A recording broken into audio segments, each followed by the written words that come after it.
Yeah, Ghondi Claude is a visual artist and an urban planner. Growing up, I always had, it was a talent, a God-given talent, so it was not something I had to learn somewhere. So I used to experiment with bamboos, doing bamboo cars, drawing with pencils and all that. So that's how I got initiated into the art world.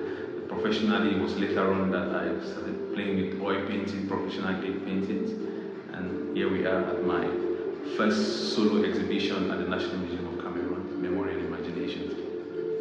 The whole concept is about autobiographical paintings going into my life and the life of people around the Ndop communities in the 90s. So that's the peculiarity of this exhibition. We are trying to see the world back then, and also we are trying to imagine what the future looks like, or even imagine how the future could be from people with different perspectives.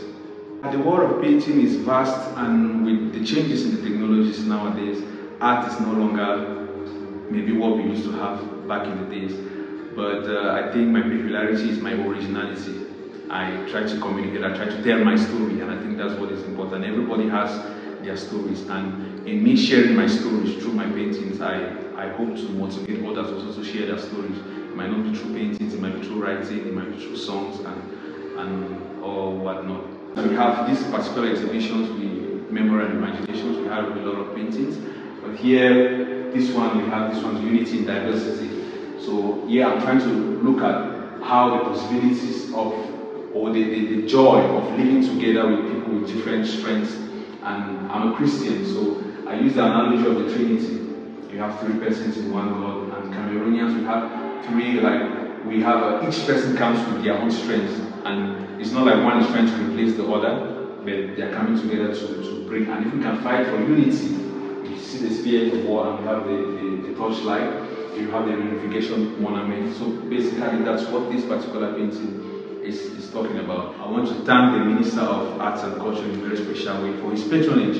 This project, we wouldn't have had this project here without the patronage of the Minister of Arts and Culture. I wrote the project and submitted at the ministry, and thank God the Minister found it noteworthy. So he gave his patronage and directed us to the Director of the National Museum. And we also worked and I'm a director on the project, so it's really a collective effort that we're having here today at the National Museum of Cameroon. We have the success painting here. We are looking at the life of a young child growing up in Bamunka-Ndop in the 90s. You can see from the trouser is stamped and he has a red band inside. It's all symbolic to try to emphasize the struggles he's going through. He might not have a good pair of uniform, but he's getting up very early in the morning to go fetch water in the stream. For the other painting, we have the timekeeper here. You see the traditional bell that is used in schools in Ndop and I believe all over Cameroon. It's a wheel drum. You can see the iron on it that's used to hit the bell. So it's titled Keeper of Time. Yeah, when you look at this painting, you can imagine what time means to you, especially growing up as a child going to school.